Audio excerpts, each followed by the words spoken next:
I can't believe we're this far in the interview, and I'm just coming to ask you about seeing eye dogs. Do you? Yeah, It's a whole nother topic.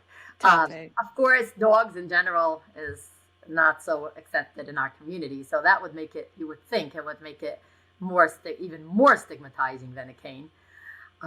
Although we have somebody in our community, we just had yesterday for the first time, we had a get together for visually impaired men. We never had that. We once did for boys, for Yiddish speaking Bacharim. We had 2 times a get together, but we never did like in general, just visually impaired men. It wasn't a big event. We had like 9 visually impaired men, but it was pretty big to get it together and that they actually showed up. And one of the people in the group has a huge issue. His vision is quite limited. He does not use a cane. Either he just, I guess, doesn't go out on his own or he goes with people holding on to people. A cane he is very resistant about using, but he's actually thinking about maybe, he asked me what I think about a dog. I was kind of surprised, but he says that till he was 8, he had a dog himself. He didn't grow up religious, I think, till he was 8. So there Uh, must be some kind of background that he wants a dog because in general, people do have issues with dogs and there aren't too many people in our community. There's one person who actually came to our event yesterday who lives in Borough Park and he walks with a dog. He's pretty religious, not Hasidish, but Litvish. And he says he couldn't manage with a cane. It was just impossible.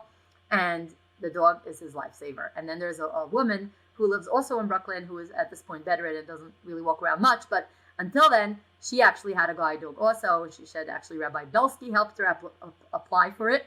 And when she got it, he said, "Oh, this is a fine Hund." So she got her support for her dog. Those are the two from people within the New York metro area that I know of that have gotten dogs from.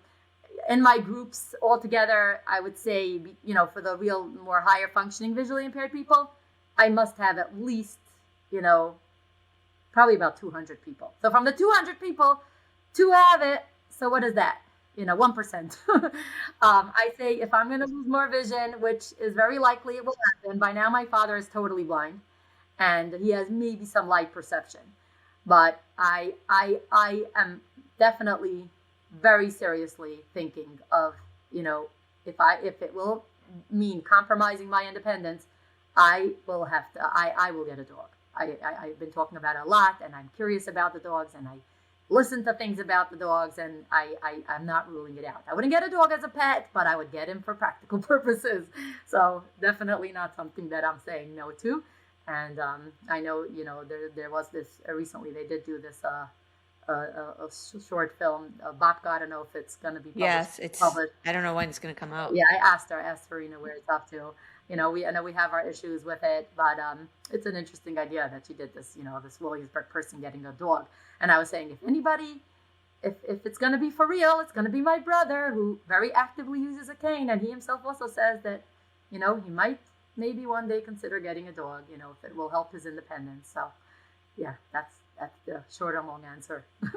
Cool. I was once doing a live video, and your brother passed me, and I guess he was with someone, and came over to me and said hello, which was very sweet. And he was using his cane. I think so. That's Yeah, what I he's remember. very good about it.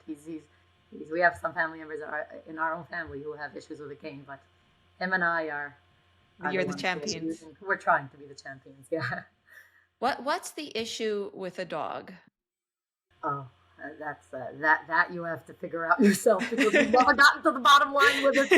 That's the person. She asked me. She asked my father. We kind of figured out the issue with a dog is the issue with pets just altogether in our community, that it's more of a modern kind of concept, just like, Yes. technology is an issue. I guess pets are an issue. She said because people have a lot of kids. There are many people in our community that don't have a lot of kids and still don't have dogs and cats. It's just a cultural thing. I don't know if it has a very clear explanation. You could say it's not kosher and it's not good to have, especially more dogs more than cats because they have, I don't know. But that's You like, have to walk them on Shabbos. That's a problem. yeah, I guess. I don't know. There are plenty modern Orthodox people who have dogs and they Yeah, take that's stuff from true. house. So in our community, it's just something that's just not part of it's not part of the system. It's not part of the box. It's become more so than it used to be. I think more people have. Yeah, some people have cats, I think. Yeah, more even puppies. It's become a little more uh, Yeah. acceptable. Not much, but yeah. Do you not have, why don't you have an interest in a dog as a pet? I never liked animals, honestly. I was very afraid of animals. My father had the caputis all those years. chickens, and I never touched the chickens. I was half of our family loves them, and half of the family hates them. I was very squeamish about animals all my life. I never really liked animals much. So I'm pretty good about it now. When I go to the places where there's guide dogs, I don't move away when the dog touches me. I actually stay in one place, and I even touch them.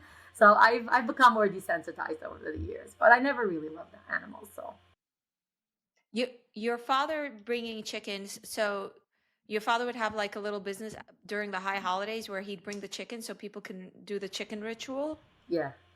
And what, you played with the chickens? I didn't. I hated them. Others did. Some of my siblings did.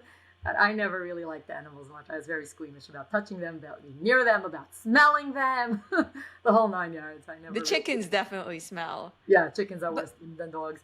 But I never really liked when we went to farms, zoos, I never, some love to feed uh, the animals. And, it never was something I was interested in or enjoyed much. most people though don't have dogs, mostly because like you, they're afraid of dogs. They're sensitized to dogs. Like that's the main. I mean, my father said my grandfather had a dog. If he had a farm, he had a dog. A Oh, lot of Yiddish really? people in the Altaheim had dogs because they needed it as a watchdog. I don't think they really had them as pets. They had them again for services, but it's not like it's. My father is not afraid of dogs. My father's not afraid of animals. I actually recently brought it up to him when we were busy with his babka, and she spoke to him. I said, Tati, maybe we get you a guide dog. He's not afraid of animals. He's perfectly fine with animals. He said, no, I don't have a good balance. It wouldn't be good for me. I still think maybe it would be very good for him, but Yeah. I don't know.